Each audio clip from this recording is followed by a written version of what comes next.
एक सुंदर और शांत जंगल में एक छोटी सी चिड़िया रहती थी जिसका नाम था टुनटुनी। टुनटुनी बहुत प्यारी और नन्ही सी चिड़िया थी। उसकी आवाज बहुत मीठी थी और उसे आसपास के सभी जानवर और पक्षियों से प्यार मिलता था। एक दिन टुनटुनी चिड़िया जंगल में खेलते खेलते एक रहस्यमयी अंडा देखकर चौंकी। वो अंडा चमकदार था और उसके चारों ओर से हल्की सी रोशनी निकल रही थी। ये देखकर वो हैरान हो गई। टुनटुनी चिड़िया ने उसे अपनी चोंच से उठाया और देखा। अरे, लगता है अंडा बहुत खास है। ये तो बहुत अजीब है। इससे तो कोई जादू ही लगता है। पर ये है क्या? मुझे तो कुछ भी समझ में नहीं आ रहा। जब टुनटुनी चिड़िया ने उस अंडे को अपने पैरों में रखा तभी एक अजीब सी आवाज आई। छुप छुप छुप, मैं तुम्हारी मदद करूंगा टुनटुनी। टुनटुनी चिड़िया डरते हुए पीछे हट गई। तुम कौन हो? मैं तुम्हारा जादुई अंडा हूँ। मैं तुम्हारे लिए एक जादुई ट्रेन बना सकता हूँ जो तुम्हें कहीं भी ले जा सकती है।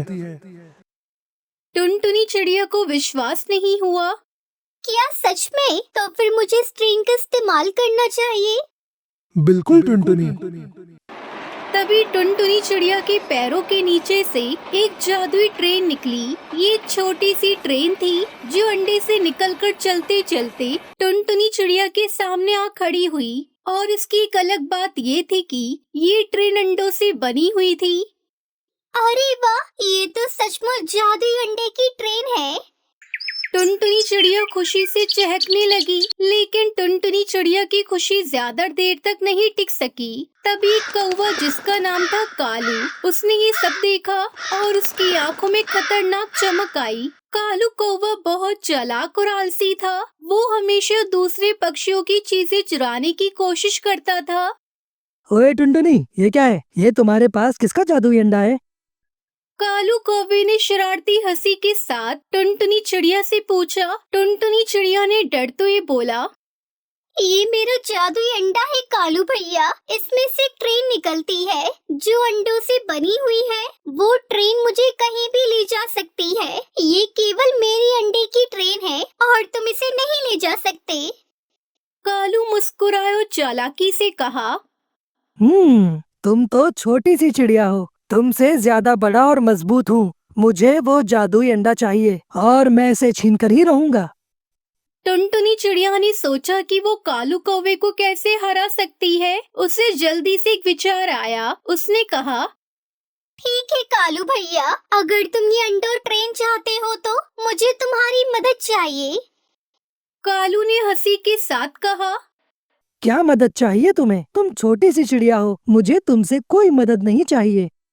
टुनटुनी चिड़िया ने चालाकी से कहा, नहीं कालू भैया सुनो, अगर तुम मेरी मदद करोगे तो मैं तुम्हें अंडा ट्रेन दे दूंगी। लेकिन तुमको एक काम करना होगा। जंगल के सबसे बड़े पेड़ पर चढ़कर वहाँ से मुझे दिखाना होगा कि तुम कितनी ताकतवर हो।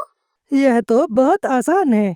कालू कौवा घमंड में आकर बिना सोचे समझे बड़े पेड़ पर चढ़ने के लिए उड़ गया। जब कालू पेड़ पर चढ़ रहा था, टुनटुनी चिड़िया ने अपना जादुई अंडा उठाया और उस ट्रेन को सजा दिया। उसने ट्रेन की दिशा बदली और अंडे की ट्रेन को तेजी से दौड़ाने दिया ताकि कालू कौवे को समझने का मौका न मिले कि वो क्या कर रही है। जब कालू कौवा पेड़ से नीचे उतर कर आया, उसने देखा कि टुनटुनी अंडे की ट्रेन में सवार हो चुकी थी और वो दूर जा रही थी।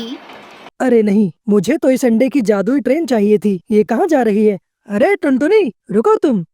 कालू कौवे ने तुरंत अपनी उड़ान भरी और टुनटुनी चिड़िया के पीछे जाने लगा। उसने चिल्लाते हुए कहा, टुनटुनी चिड़िया, रुक जाओ, मुझे वो अंडा चाहिए। लेकिन टुनटुनी चिड़िया ने उसे देखा और हंसी के साथ बोली, तुम अब मुझसे जादुई ट्रेन छीनने के लिए नहीं पहुंच सकते कालू भैया। अब मैं एक सुरक्षित जगह पर जा रही हूँ जहाँ तुम मुझे पकड़ भी नहीं पाओगे।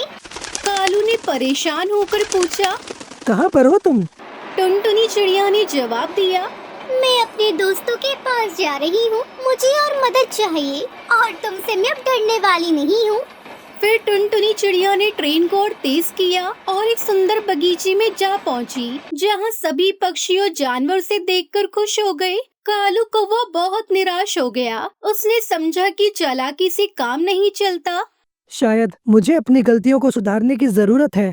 वो बड़बड़ाया उड़ते उड़ते जंगल में चला गया। टुनटुनी चिड़िया खुशी खुशी बगीचे में पहुंची और अपनी जादुई अंडे की ट्रेन का सही तरीके से इस्तेमाल करना शुरू किया। अब वो अपने दोस्तों की मदद से न केवल दूर दूर के जंगलों में जाती, बल्कि सबके लिए दाने और फल भी लाती।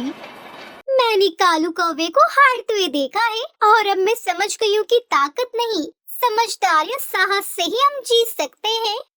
टुनटुनी चिड़िया ने मुस्कुराते हुए ये बात कही। इस प्रकार टुनटुनी चिड़िया ने अपनी बुद्धिमानी समझदारी से कालू कौवे को हरा दिया और जादुई अंडे की ट्रेन के साथ खुशी खुशी अपना जीवन बिताया। अब जंगल के सभी जानवर और पक्षी उसे सम्मान और प्यार देने लगे थे, क्योंकि वो केवल न छोटी थी बल्कि बहुत समझदार भी थी। सुंदरवन के जंगल में सब पक्षी एक साथ मिलजुल कर रहते थे। वहीं एक दिन कालू कौवा पूरे 1 महीने बाद घर आ रहा था। उसके पास एक फलों से भरी टोकरी और 2 बड़े बड़े बैग थे। ये देखकर सब पक्षी हैरान थे। वहीं टुनटुनी चिड़िया अपने घर के सामने बैठकर कालू कौवे को देखकर हैरान हो जाती है और हरिया तोता से बोलती है, अरे हरिया तोता, ये कालू कौवा कौन से विदेश में काम करता है? वो इतनी सारी चीजें लेकर घर आ रहा है, क्या तुम्हें पता है? अरे टुनटुनी बहन, सुंदरी कौवी ने बताया था कि कालू कौवा बड़े वाले शहर में पुलिस ऑफिसर है। अच्छा, तभी मैं भी कहूँ, कालू के पास इतने सारे पैसे कहाँ से आ गए? वहीं कालू कौवा अपने घर पहुँचता है। सुंदरी, अरे ओ सुंदरी, कहाँ हो तुम? देखो मैं आ गया। अरे मेरे सुंदर पति कालू, मेरी बनारसी साड़ी लाए हो ना याद से? हाँ हाँ, बनारसी साड़ी भी और सोने के झुमके भी सब लाया हूँ। लो ये मिठाई निकालो और ये पड़ोसियों में बांट दो तुम। हाँ कालू जी, मिठाई भी बांट दूंगी और सबको बता भी आऊंगी कि मेरे कालू बड़े ऑफिसर पुलिस में है। कालू जी आप बैठिए, मैं पहले आपको खाना देती हूँ। आप जानते हैं, आपको इतना सारा सामान लाते हुए देखकर सभी पक्षियों के होश उड़ गए। ये कहकर सुंदरी कौवी मिठाई बांटने टुनटुनी चिड़िया के घर जाती है। अरे ओ टुनटुनी, कहाँ हो तुम? देखो क्या लेकर आई हूँ तुम्हारे लिए। लो ये मिठाई तुम्हारे कालू भाई लेकर आए हैं सबके लिए। ये सुनकर टुनटुनी चिड़िया बहुत खुश हो जाती है। अरे ये तो बड़ी खुशी की बात है सुंदरी कौवी। सुना है कालू भैया पुलिस में भर्ती हो गए हैं, क्या ये सच है सुंदरी कौवी? हाँ टुनटुनी, वो बहुत बड़ा अफसर है मेरा कालू। अच्छा मैं जाती हूँ, मुझे कबूतर और तोते को भी मिठाई देनी है, सबको खुशखबरी देनी है। फिर सुंदरी कौवी कबूतर के घर जाती है। अरे बंटी भैया, ये लो मिठाई। आप तो आवारा आवारा कहते थे मेरे कालू पति जी को। देख लो बंटी कबूतर, मेरा पति कालू बड़ा अफसर बन गया है। अब क्या बोलोगे तुम? हाँ सुंदरी कौवी, स्कूल में तो मेरे साथ ही पढ़ता था। वो सबसे नालायक था। पुलिस में कैसे भर्ती हो गया, मुझे विश्वास नहीं हो रहा। अरे बंटी भैया, ये मिठाई खाओ और विश्वास कर लो, अगली बार मेरा कालू पति जब आएगा पुलिस की वर्दी पहन कर आएगा, पूरा जंगल देखेगा मेरे कालू पति जी को। हाँ नहीं तो।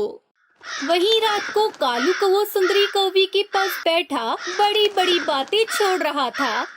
अच्छा सुनो कालू जी, अगली बार पुलिस की वर्दी पहन कर आना। मैं चाहती हूँ सबको पता चल जाए कि मेरा कालू पुलिस कर्मी है। ये सुनकर कालू डरते हुए कहता है, नाना सुंदरी, अलाउड नहीं है पुलिस की वर्दी पहन कर घर जाना। जब पक्षी मिठाई भी खाएंगे तो विश्वास भी कर लेंगे। कालू कौवा वापस चला जाता है। वापस जाकर वो अपना काम शुरू करता है। कालू ऐनक लगाकर और सामने छड़ी रखकर वो अपना भीख मांगने का काम शुरू करता है। कालू कौवे को उसके काम के अच्छे मुनाफा हो रहा था। थोड़ी ही देर में कपड़े पर ढेर सारे सिक्के जमा हो जाते हैं। एक दिन टुनटुनी चिड़िया घबराई हुई सुंदरी कौवी के पास आती है। सुंदरी बहन, अरे सुंदरी बहन, बहुत बुरा हुआ, मेरे भाई को पुलिस ने पकड़ लिया है। मेरे साथ चलो तुम, हम कालू भाई से बात करते हैं। वो मेरे भाई के लिए सिफारिश कर देंगे और उसे बाहर निकलवा देंगे। चिंता ना करो चिड़िया, मेरा कालू बहुत बड़ा अफसर है अफसर। वो तो मिनटों में तुम्हारे भाई को पुलिस से छुड़वा देगा। मैं फोन करती हूँ अभी कालू जी को। सुंदरी कौवी कालू को फोन मिलाती है। हेलो सुंदरी, कैसी हो? सुनो कालू जी, कहाँ पर हो आप? मैं ड्यूटी पर हूँ। ये सुनकर सुंदरी कौवी फोन काट देती है। अरे अपने कानू से सुन लिया, मेरा कालू कितना बड़ा अफसर है। ये सुनकर टुनटुनी चिड़िया सुंदरी कौवी के साथ जाती है। रास्ते में कबूतर भी टुनटुनी चिड़िया के साथ आ जाता है। वो सब उड़ते उड़ते दूसरे जंगल पहुंच जाते हैं, जहां कालू कौवा काम करता था। अरे सुंदरी, तुम कालू कौवे को फोन करो, ऐसे तो उसे इस जंगल में ढूंढना बहुत मुश्किल होगा। ना ना टुनटुनी चिड़िया, मैं तो सरप्राइज ही दूंगी अपने कालू पति जी को। वो तीनों उड़ते हैं, कभी यहाँ तो कभी वहाँ। वो सारी शहर वाले जंगल में घूमते हैं और फिर टुनटुनी चिड़िया को एक पेड़ के नीचे कोई बैठा भीख मांगता हुआ दिखाई देता है। सुंदरी और बंटी कबूतर, वो सामने पेड़ के नीचे कौन बैठा हुआ है? मुझे तो कोई ये देखा देखा पक्षी लग रहा है। हाँ चलो मेरे साथ, हम पास जाकर देखते हैं।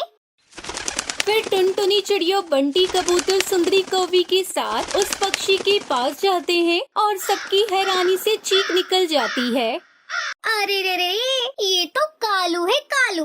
कालू, तुम यहाँ भीख मांगते हो? अरे तुम तो पुलिसकर्मी थे, अब क्या हुआ? तुम भीख कैसे मांग रहे हो?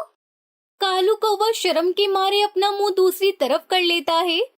अरे कालू, मैं क्या देख रही हूँ? क्या तुम पुलिस में भर्ती नहीं हुए थे?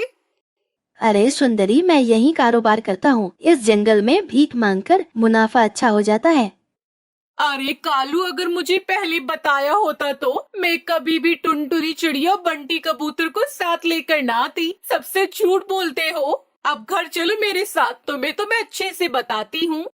अरे कालू भैया, शर्म करो। आपके कौन से पंख टूटे हुए हैं जो यहाँ भीख मांग रहे हो?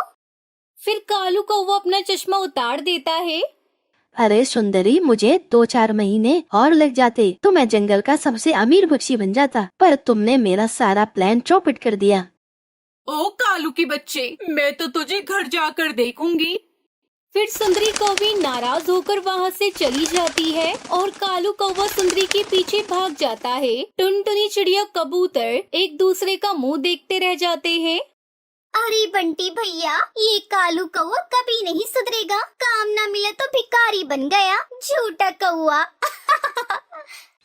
ये कहकर वो दोनों वहाँ से चले जाते हैं और झूठे कौवे को उसकी सजा मिल जाती है। टुनटुनी चिड़िया अपने छोटी से घोंसले में बैठी थी। उसके पास उसके 2 नन्हे बच्चे थे, जिनका नाम कुकू और सुनहरी था। अरे सुनहरी कुकू, आज तो मुझे खाने के लिए कुछ नहीं मिला। तुम दोनों ने क्या खाया है बेटा? माँ, हमें भूख लगी है, लेकिन हमें कुछ खाने के लिए नहीं मिला। माँ, हम क्या करेंगे? हमें बहुत भूख लगी है। चिंता मत करो बच्चों, मैं तुम्हारे लिए खाना ढूंढने जाऊंगी। तुम दोनों यहीं रहो और सावधान रहना। ये कहकर टुनटुनी उड़कर जंगल के अन्य हिस्से में जाती है। वो इधर उधर देखती है। आज मुझे खाना तो मिलना ही चाहिए। फिर वो एक पेड़ के पास जाती है। अरे यहाँ तो बहुत सारे कीड़े हैं।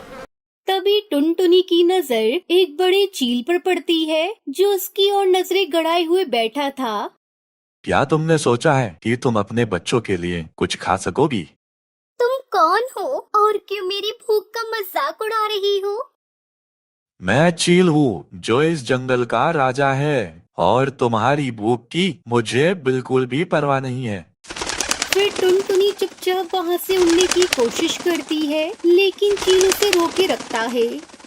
तुम कहाँ जा रही हो टुनटुनी? क्या तुम सोचती हो कि तुम मुझसे बच सकती हो? मैं अपने बच्चों के लिए खाना ढूंढने गई हूँ। मैं तुम्हारे डर से नहीं डरती। तुम बहुत छोटी और कमजोर हो। मेरा सामना करना तुम्हारे बस की बात नहीं है। टुनटुनी वापस अपने घोंसले की ओर उड़ती है। बच्चों, मुझे खाने के लिए कुछ नहीं मिला। चील ने मुझे रोक लिया था। तो अब हम क्या करेंगी माँ? हमें भूख से मर जाना होगा।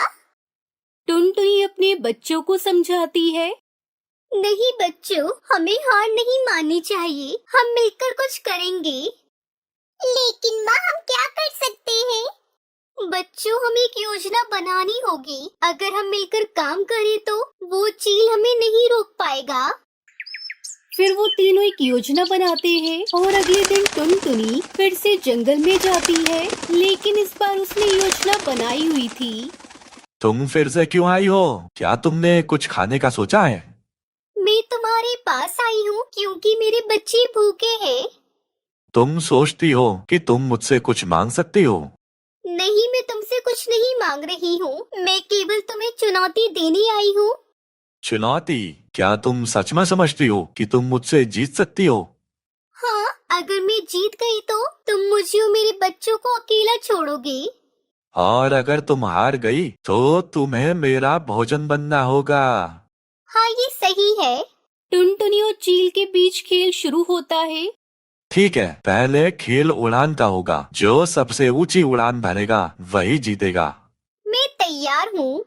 दोनों उड़ान भरते हैं। चील ऊंचाई में जाता है, लेकिन टुनटुनी अपनी चालाकी से उसे चकमा देती है।